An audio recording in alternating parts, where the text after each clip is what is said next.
नमस्कार दोस्तों, स्वागत है हमारे YouTube चैनल सेल्फ स्टडी में। हम पिछले लेक्चर पे बात किए थे कि कौन कौन सी विचारधाराएं हैं जिनके माध्यम से हम पॉलिटिकल साइंस को एक अच्छी समझ डेवलप कर सकते हैं, एक विकास डेवलप कर सकते हैं अपनी अंडरस्टैंडिंग में।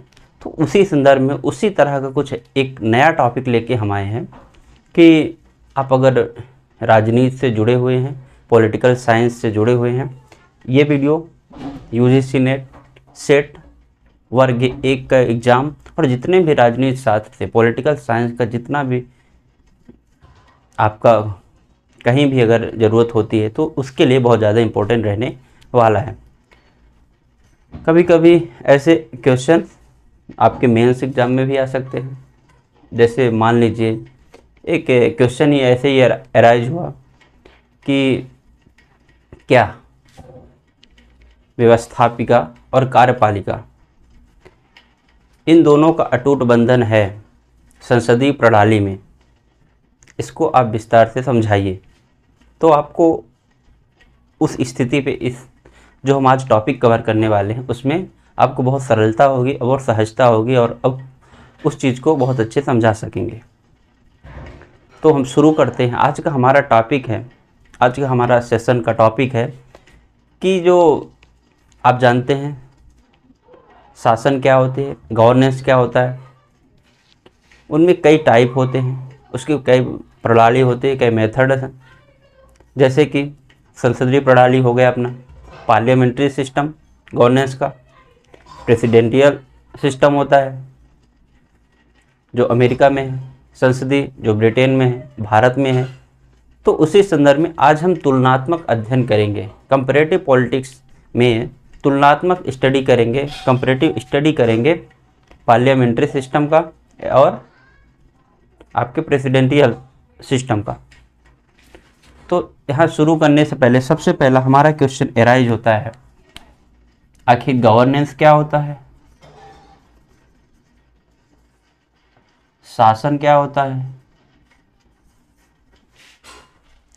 तो शासन का सबसे मतलब किस सिस्टम से, किस मैनर से, किस तरह से किसी भी स्टेट को रन कराना, किस स्टैंडर्ड से लेके जाना, क्या वहाँ के रूल्स होंगे, क्या वहाँ के रेगुलेशन रखे जाएंगे, उसको ही हम गवर्नेंस बोलते हैं। उनमें भी अलग अलग सिस्टम होता है। कोई अपना जैसे एक फैमिली होती है उसमें भी गवर्नेंस शासन ही होता है। कोई फैमिली बहुत स्ट्रिक्ट होती है, कोई थोड़ा फ्लेक्सिबल होती है। किसी का अपने बच्चों को ट्रीट करने का वे अलग होता है, किसी का दूसरा होता है। तो इसी तरह जितने भी राष्ट्र हैं, जितने भी देश हैं इस विश्व में, तो उनमें उनने जो अपने अपने हिसाब से, अपने अपने इच्छा अनुसार उनने शासन व्यवस्था को चुना है। तो यहाँ पे हम बात कर लेते हैं कि शासन व्यवस्था क्या है। तो शासन व्यवस्था एक ऐसे मेथड है, ऐसा प्रोसेस है जिसमें एक ऐसा मैनर है जिससे कि उस देश को चलाया जा सके। और शासन व्यवस्था के कुछ नियम होते हैं, कैरेक्टर्स होते हैं, विशेषताएं होते हैं। जैसे शासन व्यवस्था है तो क्या ये रिस्पॉन्सिबल होंगे, अकाउंटेबल होंगे, इनका कुछ स्टैंडर्ड होगा कि हाँ हमारा ये नियम है, हमारा ये व्यवस्था है, हमारा ये नियम है, इस तरह से आपको चलना ही पड़ेगा। तो इसी संदर्भ में ये एक छोटा सा समझ है गवर्नेंस, शासन चलाने का। अब इसमें आज हमारा जो विषय है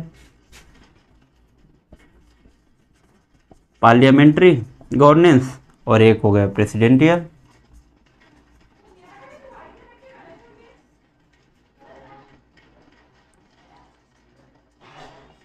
ठीक,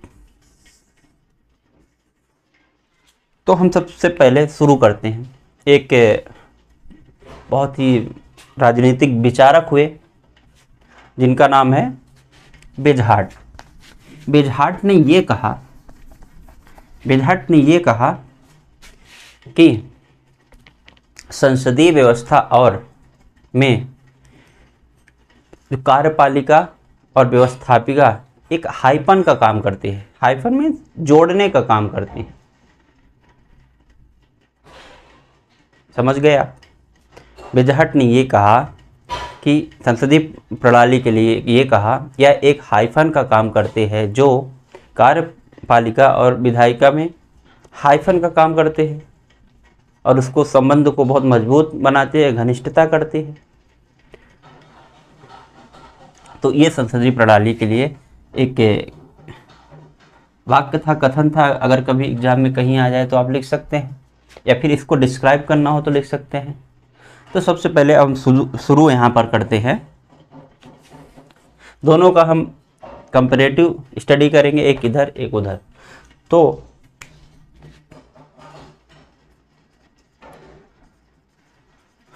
पार्लियामेंट्री इधर होगा, प्रेसिडेंशियल। ठीक,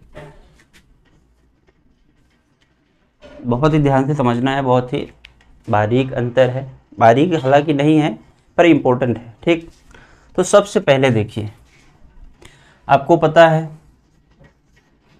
किसी भी सरकार में एक कार्यपालिका पता है, आपको विधायिका पता है, न्यायपालिका पता है।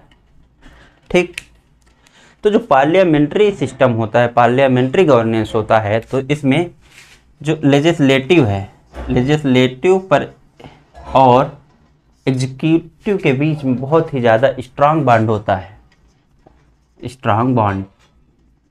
ये पहला पॉइंट हम नोट करेंगे। अब कैसे, देखिए, संसदीय व्यवस्था आपको पता है, जिसमें संसद होता है।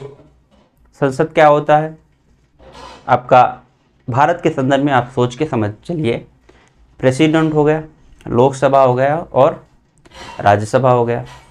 यहाँ उसके बाद फिर तो लेजिस्लेटिव और एग्जीक्यूटिव, इसमें थोड़ा सा अंतर आपको पता होना चाहिए। आई होप थोड़ा बेसिक तो पता ही होगा। कार्यपालिका और व्यवस्थापिका या फिर लेजिस्लेटिव विधायिका में क्या कौन कौन आते हैं। तो सबसे पहले अगर हम एग्जीक्यूटिव की बात करें, एग्जीक्यूटिव की बात करें तो इसमें आपका आ जाएगा प्रेसिडेंट, देन पीएम और आपका काउंसिल ऑफ मिनिस्टर। ठीक, अब सबको पता है कि भारत में कार्यपालिका का जो प्रमुख होता है वो कौन कहलाता है, प्रेसिडेंट और इसका मिनिस्टर। और जो संवैधानिक प्रमुख है वो राष्ट्रपति कहलाते हैं। संवैधानिक प्रमुख और कार्यपालिका प्रमुख का यही मतलब है कि केवल आपने देखा ही होगा, भारत में प्रेसिडेंट का रोल केवल उसमें साइन करना होता है। जिस व्यक्ति को मान लीजिए क्षमा दिलवाना है तो कौन बोलेगा, प्रेसिडेंट ही, प्रेसिडेंट करेगा, लेकिन किसके उसमें परामर्श पे, तो प्रधानमंत्री के।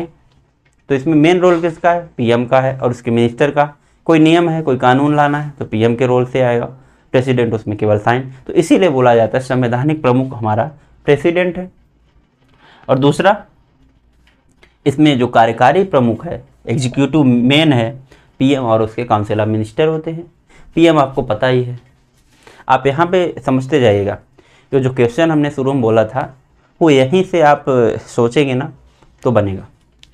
पीएम का रोल कैसे होता है संसद में, पीएम कैसे बनाया जाता है। पीएम का कोई पद नहीं होता है। आप सबको पता है कि एक लोकसभा का चुनाव होते हैं, लोकसभा के चुनाव से सांसद चुन के आते हैं और सांसद में से ही एक पीएम उनके पार्टी का लोग बनाते हैं और उसको प्रेसिडेंट द्वारा अपॉइंट कर दिया जाता है। तो इस तरह पीएम जो है गठित हुआ और वो किसका भाग है, संसद में एग्जीक्यूटिव का भाग है, कार्यपालिका भाग है। ठीक है, तो यहाँ से अंतर आप देखते जाइए कि पार्लियामेंट्री सिस्टम, हम पार्लियामेंट्री सिस्टम को इतने अच्छे समझ लेंगे, प्रेसिडेंशियल को उसके अपोजिट करते जाएंगे, थोड़ा भिन्न करते जाएंगे बस। तो यहाँ पे आप ऐसे अंतर लिख सकते हैं कि यहाँ पे राष्ट्रपति जो है वो क्या होता है, प्रमुख होता है, कौन सा संवैधानिक प्रमुख होता है, और पीएम कार्यकारी प्रमुख होता है। लेजिस्लेटिव, अब लेजिस्लेटिव में कौन लोग आते हैं, अगेन प्रेसिडेंट हो गया, एंड इधर लोकसभा और राज्यसभा।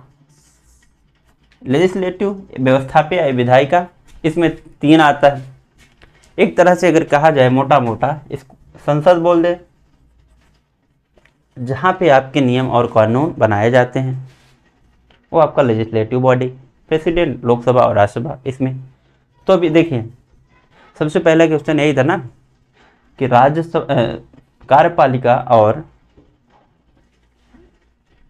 व्यवस्थापिका एक दूसरे का क्या करते हैं, स्ट्रांग बांड से जुड़े हुए हैं संसदीय प्रणाली में। इसको आप समझाइए, ये क्वेश्चन था। तो यहाँ पे आप समझिए, जब यहाँ पे संसद होगा, संसद में सांसद चुन के आएंगे, मेंबर ऑफ पार्लियामेंट चुन के आएंगे। जब चुन के आएंगे तो वही लोग, उनसे क्या बनेगा, पीएम बनेंगे, उन्हीं से काउंसिल ऑफ मिनिस्टर बनेंगे। जब यहाँ से चुन के आया ही नहीं जाएगा संसद में, तो पीएम और सीएम, काउंसिल ऑफ मिनिस्टर का कोई रोल ही नहीं।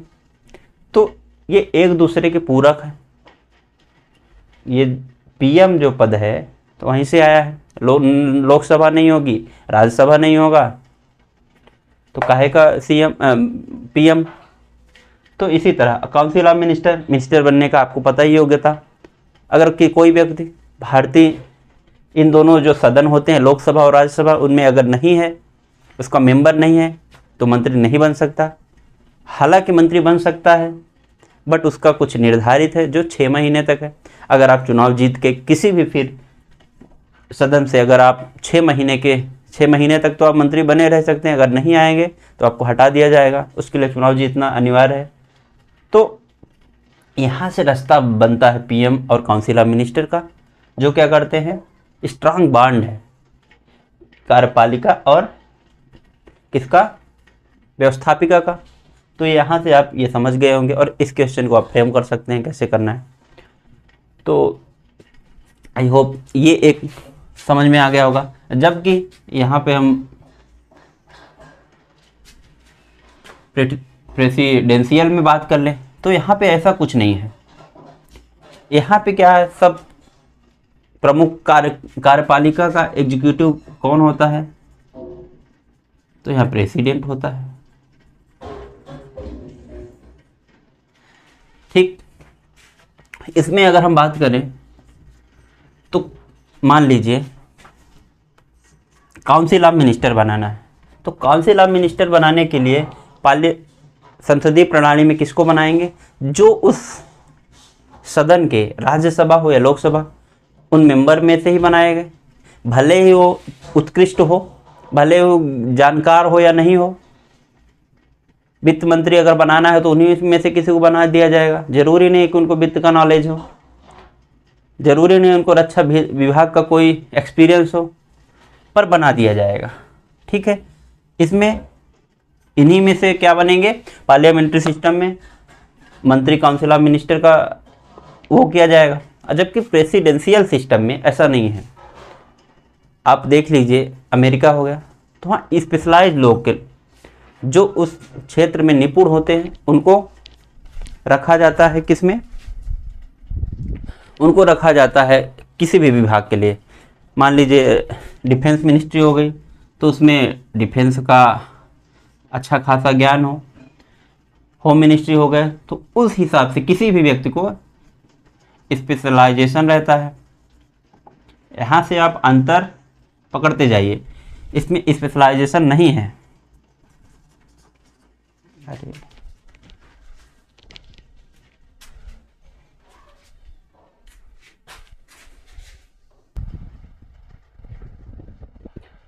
तो स्पेशलाइजेशन होता है इसमें, और इसमें किसी को भी सेलेक्ट कर लिया जाता है। किसी को मतलब कि जो भी इस मेंबर ऑफ पार्लियामेंट है उनमें से ही। No specialisation.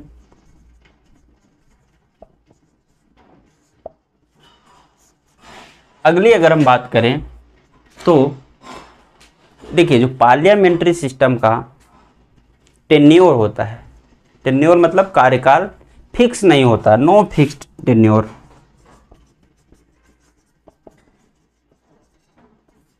इधर फिक्स्ड होता है। आप कैसे समझिए, देखिए कोई भी सरकार बनी, पार्टी है, उसमें पार्टी से मिलके उनके नेता लोगों ने समर्थन किया, सरकार बनी, ठीक है। उसके बाद फिर क्या पता किसी भी व्यक्ति के, किसी भी मंत्री के प्रति अविश्वास प्रस्ताव ला दिया जाए संसद में, उस कंडीशन में क्या होगा? सरकार गिरेगी। तो कोई फिक्स नहीं होता। और जो काउंसिल ऑफ मिनिस्टर होते हैं, मंत्रिपरिषद होता है, ज़रूरी नहीं कब तक के लिए वो मंत्री रहे, कब तक के लिए नहीं रहे।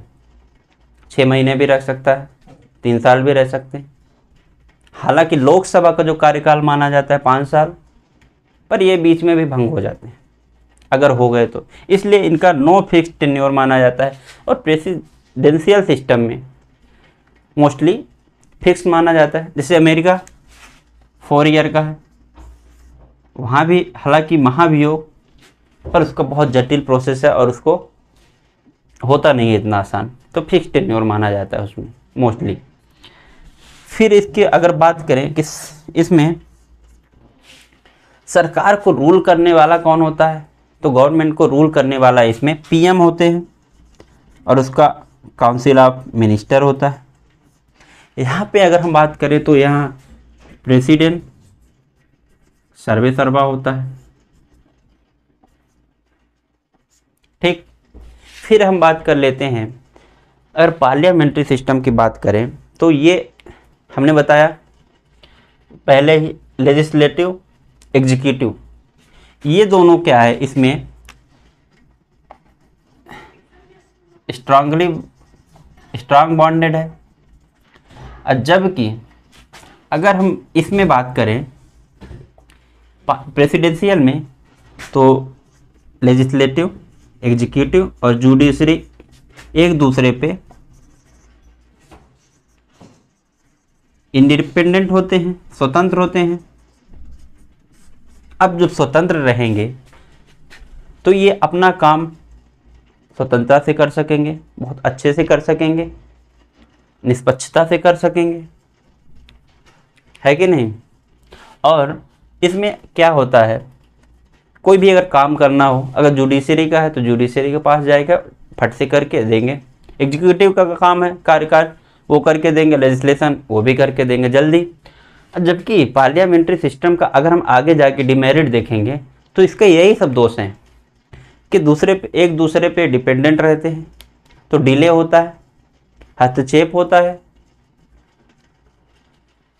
जुडिशरी का कभी एग्जीक्यूटिव में हो गया, एग्जीक्यूटिव कभी जुडिशरी में हो गया, जबकि बोला जाता है कि जुडिशरी अपने स्वतंत्र है, पर ऐसा हो नहीं पाता जनरली।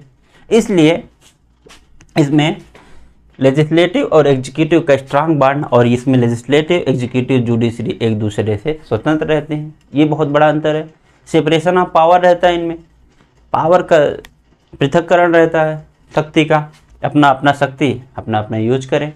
और इसमें देख लीजिए आप, एग्जीक्यूटिव उसमें उसके ऊपर प्रेशर डालेगा, लेजिस्लेटिव में, लेजिस्लेटिव एग्जीक्यूटिव में डाल सकता है, फिर वो जुडिशरी में जाएगा। इसीलिए एक एमपीपीएससी के सिलेबस में जुडिशियल एक्टिविज्म एक वो है, और जुडिशियल ओवर रीच एक टॉपिक है, कभी चर्चा करेंगे। तो ये यही सब है पार्लियामेंट्री सिस्टम और प्रेसिडेंशियल सिस्टम का, ये सब मेरिट, डिमेरिट, और हम विशेषताएं अभी देख रहे हैं, कैरेक्टरिस्टिक्स देख रहे हैं। यही फिर आप मेरिट और डिमेरिट में छांट सकते हैं। पार्लियामेंट्री सिस्टम का कुछ लोगों ने जैसे और नाम दिया, इतना आपने नोट कर लिया होगा, कुछ लोगों ने इसका और नाम दिया। अब आप समझ गए होंगे कि किस हिसाब से नाम देंगे। जैसे कोई इसको बोलेगा कि ये प्रधानमंत्री सरकार है, किसको बोल सकते हैं, इसको किसको, ऑब्वियस रूप से पार्लियामेंट्री सिस्टम को। तो इसको किसी ने बोला प्रधानमंत्री सरकार, कोई ये भी बोल सकता है पीएम तानाशाही, पीएम मतलब प्रधानमंत्री, पीएम तानाशाही सरकार। और कुछ लोग इसको मंत्रिमंडलीय सरकार भी बोल सकते हैं, क्योंकि बोलबाला है भाई काउंसिल ऑफ मिनिस्टर का, तो मंत्रिमंडलीय सरकार। मेरा बताने का ये मोटिव है कि कहीं अगर ये तीनों शब्द आ जाएं तो उसको आप क्या समझेंगे, पार्लियामेंट्री सिस्टम, मतलब संसदीय प्रणाली, ठीक है। तो ये इसका नाम है, जबकि उसका नाम केवल एक ही है, प्रेसिडेंशियल, या हिंदी में अगर हम बात करें तो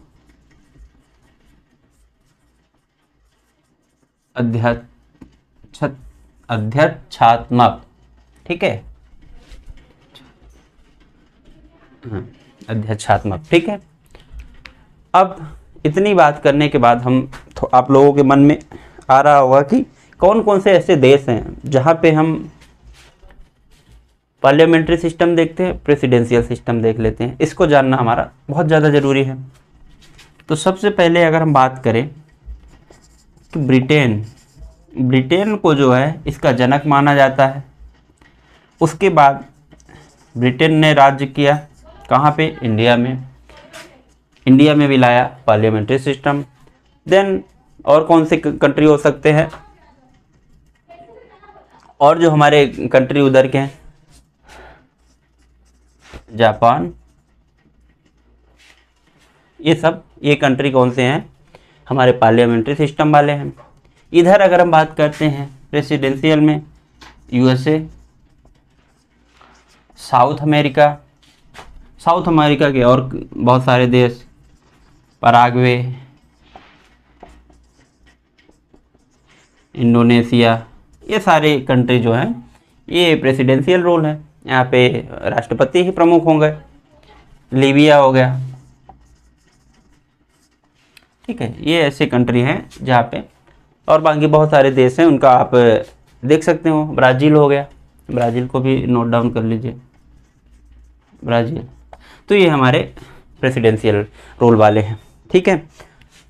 अब इतनी बातें हो गई, हमने बात कर लिया क्या, देखिए एक अगला अंतर जो है इसमें, अगले अंतर की कि नाम मात्र दो देखिए हम इसको स्टडी भी कर रहे हैं और अंतर भी करते जाएं। पार्लियामेंट्री सिस्टम में दो तरह के शासक हो गए, एक हो गया आपका नाम मात्र, एक हो गया वो एक नाम मात्र, और एक हो गया रियल, वास्तविक। नाम मात्र प्रेसिडेंट और पीएम, वास्तविक शासक हो गया। इसमें एक ही तरह का चलता है, वो केवल प्रेसिडेंट, ठीक। नाम मात्र इसमें संवैधानिक पद होता है। तो ये अंतर हैं, ये हमारे विशेषताएं हैं पार्लियामेंट्री सिस्टम के और प्रेसिडेंशियल सिस्टम की। अब एक बात, एक मार्ले साहब थे राजनीतिक विचारक, उन्होंने ये कहा था कि अगर आपका वित्त मंत्री गलती करता है तो उसका अंदेशा आपके रक्षा मंत्री को भी हो सकता है, और आपका विदेश मंत्री अगर गड़बड़ करता है उसका अंदेशा उसका खामियाजा आपको भुगतना पड़ सकता है, किसी दूसरे मंत्री को भी, प्रधानमंत्री को। ये किस संदर्भ में है, ये उसी संदर्भ में है, बताया हमने लेजिस्लेटिव और एग्जीक्यूटिव दोनों एक दूसरे से संबंधित है और स्ट्रांग बांड और हाइपन की तरह है। अगर दूसरा एक मंत्री गलती कर दिया, अविश्वास प्रस्ताव आ गया, तो पूरी सरकार गिर जाएगी। उसमें फिर ये नहीं है कि हम बच सकते हैं, तो इसमें दोनों को बैलेंस करके चलना पड़ता है। इतना हम लोगों ने शायद अभी तक पढ़ लिया। उसके बाद फिर अगर हम इनके थोड़ा मेरिट और डिमेरिट की बात करेंगे, तो मेरिट और डिमेरिट इतना पढ़ने के बाद आई थिंक आप लोगों ने समझ सकते हैं क्या क्या है। लीडरशिप क्वालिटी, लीडरशिप कौन करेगा पार्लियामेंट्री सिस्टम में, पीएम, बताने की ज़रूरत नहीं है। प्रेसिडेंट किस में करेगा, प्रेसिडेंशियल सिस्टम में, ठीक है। हाँ, और एक जैसे आप कुछ अंतर, छोटे मोटे अंतर कभी लिखने को आ जाए कि मल्टी पार्टी सिस्टम किस में होता है, और लगभग दो पार्टी सिस्टम, दो ही पार्टी होती है मोस्टली प्रेसिडेंशियल सिस्टम में, आपने अगर देखा होगा। इसमें अंतर में अगर लिखें मल्टी पार्टी सिस्टम, इसमें क्या, टू पार्टी। हम अगर बात करें अमेरिका की, यूएसए की, तो उसमें क्या, कौन कौन से, रिपब्लिक, डेमोक्रेटिक, दो ही पार्टी हैं। यहाँ पे बहुत सारी पार्टियां हैं, गिनने बैठेंगे तो आप शायद ज़्यादा टाइम लग जाएगा। नेशनल पार्टी की संख्या कितनी है अभी भारत में, कमेंट में आप कर सकते हैं। फिलहाल 6 हैं, नाम आप लिख के भेज दीजिए। 6 नेशनल पार्टी भारत में एग्जिस्ट करती है। मल्टी पार्टी सिस्टम है और यहाँ पे टू पार्टी सिस्टम है मोस्टली, ये आप देख लीजिए। और एक और ये बात है कि जो पार्टियाँ होती हैं इसमें 12 महीने क्या 5 साल, जो जितना भी कार्यकाल होता है वो एक्टिव रहती हैं। और अपना जो विपक्षी है वो हमेशा कुछ न कुछ आलोचना करता रहता है, किसकी, सरकार की। और जब सरकार की आलोचना करेगा तो आलोचना किस लिए की जाती है, सुधार के लिए। तो इसमें हमेशा का हमेशा मल्टी पार्टी सिस्टम रहता है और वो हमेशा एक्टिव रहते हैं, जिससे जो सत्ता पक्ष है वो हमेशा कहीं ना कहीं अपने आप को सुधारात्मक ढंग से चलने की कोशिश करता है। निरंकुशता नहीं फैलती है इसमें, तानाशाही नहीं चल पाते। ये सारे विशेषताएं हैं, आप पार्लियामेंट्री सिस्टम के देख लीजिए। इसमें जो पार्टी होती, आपने अगर देखा होगा भारत में हो गया, मोदी जी कहीं जा रहे हैं, कुछ बोल रहे हैं, कहीं यूपी का चुनाव, कहीं एमपी का चुनाव, कहीं किसी भी राज्य का चुनाव प्रचार करने जाएंगे, विपक्ष से कोई बोल देगा, कुछ भी बोला जाएगा, चाहे पीएम हो, चाहे गृह मंत्री हो, चाहे होम मिनिस्टर हो। यहाँ हमेशा राजनीति चलती रहती है इस सिस्टम में, पार्लियामेंट्री सिस्टम में। जबकि प्रेसिडेंशियल सिस्टम में आपने कभी नहीं सुना होगा कि अगर प्रेसिडेंट है उसके खिलाफ पार्टी, दूसरे पार्टी का व्यक्ति विचार दे रहा है, बुराई कर रहा है, नहीं होता ऐसा। वो केवल और केवल चुनाव के टाइम पे एक्टिव होते हैं और 1-2 साल, 1 साल पहले हो सकते हैं थोड़ा बहुत, मतलब क्योंकि वो तो ज़रूरी है प्रचार करना, इसलिए वहाँ पे ये सिस्टम नहीं चलता है कि पहले से ही एक्टिव हों। उसके लाभ भी हैं, हानि भी हैं, यहाँ भी लाभ भी हैं, हानि भी हैं। तो ये हमारे पार्लियामेंट्री सिस्टम और प्रेसिडेंशियल सिस्टम का अगर विशेषता बताया जाए तो विशेषता हो गई, ठीक। तो इतनी बातें। मंत्रिपरिषद, इसमें मंत्रिपरिषद होता है, उसमें मंत्रिपरिषद नहीं होता है। मंत्रिपरिषद होता भी है तो अपने हिसाब से देख लेते हैं क्या कि मतलब किसको हमको रखना है, किसको नहीं रखना है, ठीक है। राजनीति का हमेशा हस्तक्षेप। अब थोड़े से हम बात कर लेते हैं, अगर आप यहीं पे आप खुद से कंसीडर करें कि गुण और दोष की बात कर लेते हैं, तो गुण तो हमने सारे बता दिए, कैरेक्टरिस्टिक। दोष क्या क्या हो सकते हैं कि मतलब डिमेरिट्स क्या हो सकते हैं प्रेसिडेंशियल सिस्टम के और पार्लियामेंट्री सिस्टम के, ठीक। तो दोष, डिमेरिट,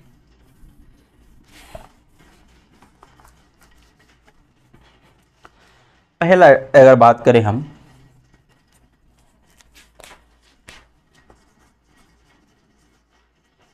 डिमेरिट्स की बात करें तो सबसे पहला पार्लियामेंट्री सिस्टम का डिमेरिट क्या हो सकता है। सबसे पहला यही कि शासन में अस्थिरता रहती है, जो गवर्नेंस है उसमें अनस्टेबिलिटी रहती है। ये नहीं है कि आप कब तक शासन कर पाएंगे, आपके सांसद कब पलट जाएंगे पता नहीं है आपको, आपके विधायक कब पलट जाएंगे कोई भरोसा नहीं है।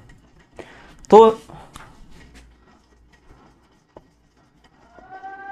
अनस्टेबिलिटी रहती है गवर्नेंस में, यहाँ पे स्टेबिलिटी रहती है नहीं। इसके अभी बाद में हम दोष देखेंगे, अभी डिमेरिट्स हम देख रहे हैं केवल और केवल पार्लियामेंट्री सिस्टम के।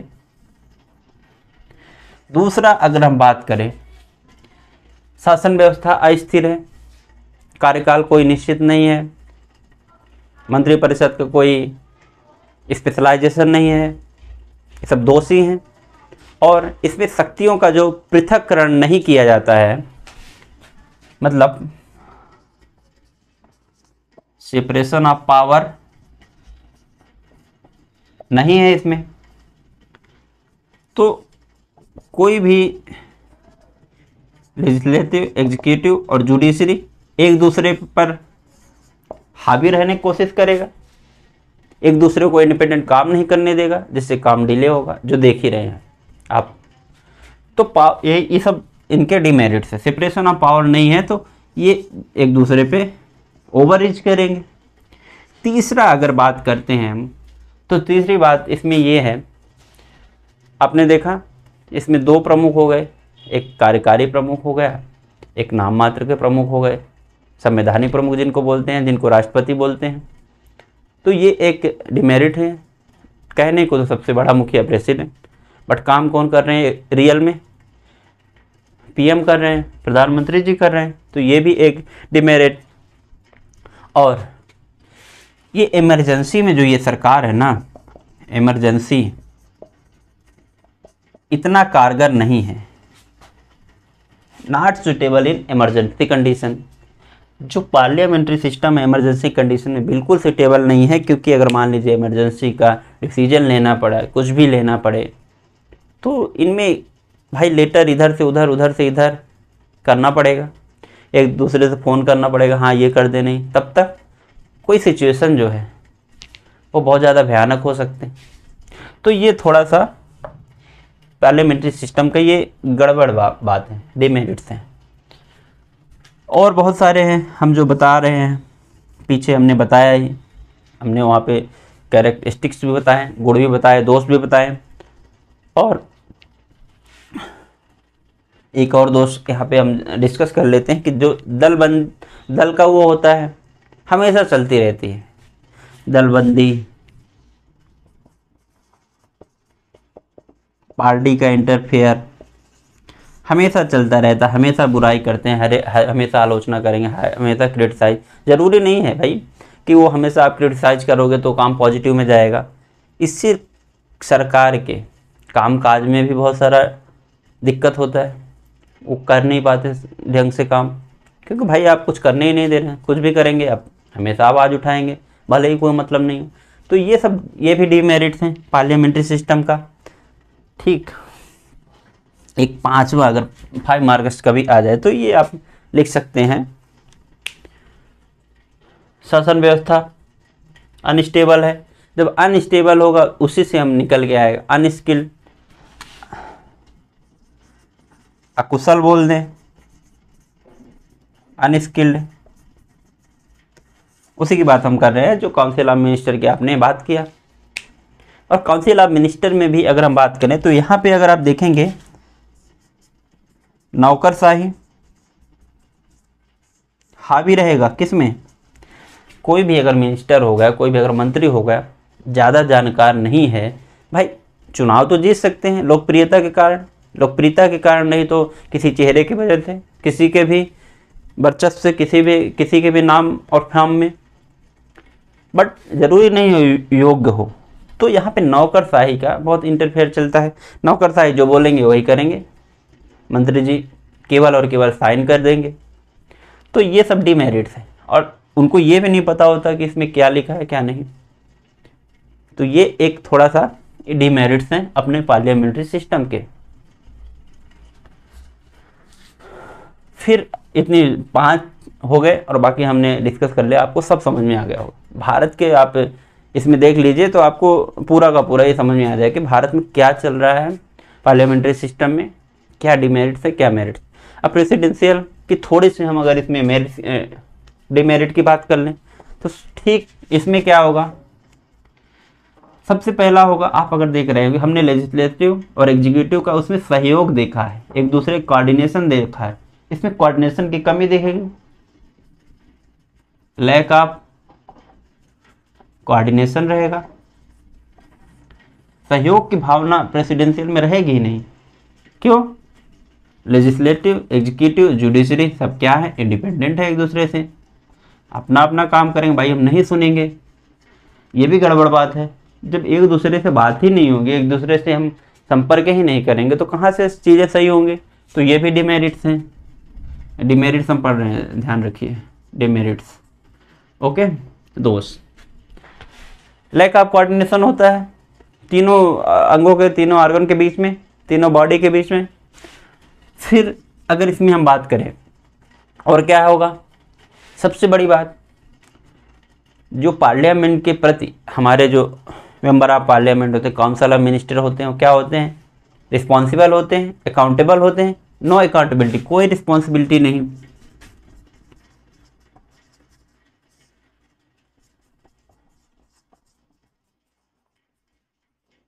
No accountable. कभी आपने नहीं सुना होगा कि कोई अमेरिका का प्रधानमंत्री, अमेरिका का कोई मिनिस्टर ये करने से मना कर रहा है या फिर ये काम कर रहा है। नहीं, अच्छा काम करेंगे तो भी प्रेसिडेंट का नाम आएगा, बुरा काम करेंगे तो भी प्रेसिडेंट का नाम आएगा। टोटली प्रेसिडेंट, इसीलिए प्रेसिडेंशियल सिस्टम ही है।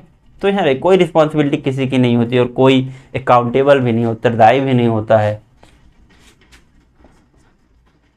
ठीक, ये दूसरा हो गया डिमेरिट। तीसरे अगर डिमेरिट्स की बात करें, तीसरा डिमेरिट इसमें क्या होगा, अब आप देख रहे होंगे यहाँ पे मल्टी पार्टी सिस्टम हुआ, यहाँ 2 पार्टी सिस्टम हो गया, तो क्रिटिसिज्म बहुत कम होता है। जब क्रिटिसिज्म नहीं होगा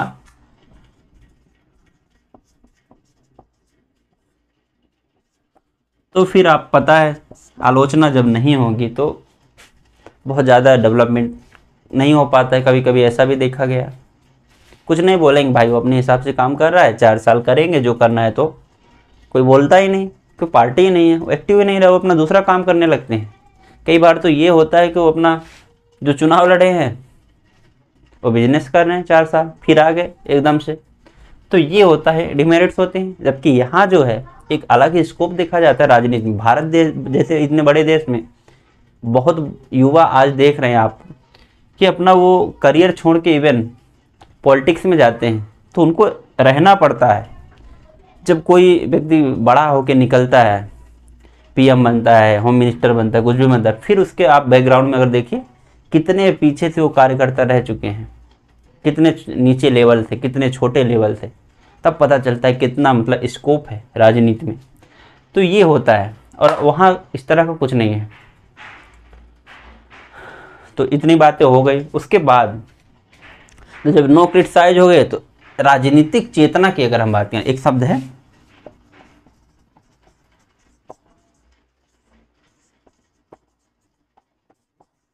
क्या जागृत होगी प्रेसिडेंशियल सिस्टम में? नहीं होगी। राजनीतिक चेतना बिल्कुल जागृत नहीं होगी। क्यों? क्योंकि वहाँ एक्टिव ही नहीं लोग राजनीति को लेके, अपना बिजनेस करेंगे, अपना कुछ भी करेंगे, जब चुनाव आएगा ठीक है, बन गए तो बन गए। इसलिए आप देखते होंगे अगर कोई भी वहाँ नेता बनता है, प्रेसिडेंट बनता है, तो उनका कुछ ऑक्यूपेशन रहता है, कुछ व्यवसाय रहता है, कुछ काम रहता है, उसके बाद बन जाते हैं। भारत में जबकि ऐसा नहीं है। भारत में तो नेता वही लोग बनते हैं मोस्टली, आप देखे होंगे उनके पास कोई नौकरी नहीं थी, उनके पास कोई धंधा नहीं था, बस राजनीति करते गए, पब्लिक जुटाते गए और बन गए।